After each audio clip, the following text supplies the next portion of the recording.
Plan B అంటే మొదటి plan కంటే అన్ని విధాలా మెరుగ్గా ఉండాలి. ఇదేం ప్లాన్ రా అని అనుకునేలా ఉండకూడదు. 3 రాజధానులకు ప్రత్యామ్నాయంగా వైసీపీ అధినేత ప్రతిపాదించిన మావిగన్ ఇదేందయ్యా ఇది అనుకునేలా ఉంది. ఈ మాట ప్రత్యర్థులు చెప్పడం కాదు, వైసీపీ వీరాభిమానులు కూడా ఇదేందన్నా ఇది అంటున్నారు. ఒకప్పుడు జగన్ మాటే శాసనం అనుకునే వాళ్ళంతా నువ్వు కొంతకాలం మాట్లాడకుండా ఉంటేనే ఉత్తమం అని ఉచిత సలహాలు ఇస్తున్నారు. రాజకీయంగా చూసుకున్న మావిగన్ వైసీపీని భూస్థాపితం చేసేలా ఉంది. గతంలో 3 రాజధానుల ప్లాన్ లో చిత్తశుద్ధి, నిజాయితీ లేకపోయినా తెలివైన పొలిటికల్ రీజనింగ్ ఉంది. విశాఖలో పరిపాలనా రాజధానితో ఉత్తరాంధ్రను, కర్నూలులో న్యాయ రాజధానితో రాయలసీమను అభివృద్ధి చేస్తామని చెప్పుకున్నారు.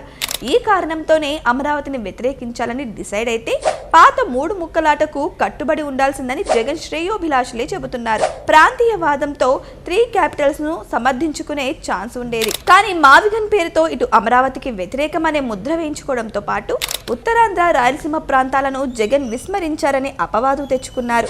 అమరావతిలో రాజధాని పెడితే మేము అడుక్కు తినాలా అని బొత్స సత్యనారాయణ, ధర్మన ప్రసాదరావు లాంటి సీనియర్ నాయకులు ఉత్తరాంధ్ర సెంటిమెంట్ను రెచ్చగొట్టే ప్రయత్నం చేసి 3 రోజులు గడవకుండానే జగన్ మావిగన్తో వైసీపీ ప్రాంతీయవాదాన్ని పేల్చేశారు.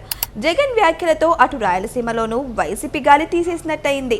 రాష్ట్రంలోని అన్ని ప్రాంతాల ప్రజల విశ్వాసాన్ని సంపాదించి తిరుగులేని నాయకుడిగా ఎదగడానికి ఒక జీవితకాలం సరిపోదు. కానీ ఒకే ఒక్క మాటతో దశాబ్దాల కాలం కష్టపడి తరతరాలుగా సంపాదించుకున్న పేరు ప్రఖ్యాతలు మట్టి కొట్టుకుపోవచ్చు. ఈ రెండో సినారియోకి ఉత్తమ ఉదాహరణగా నిలుస్తున్నారు జగన్మోహన్ రెడ్డి.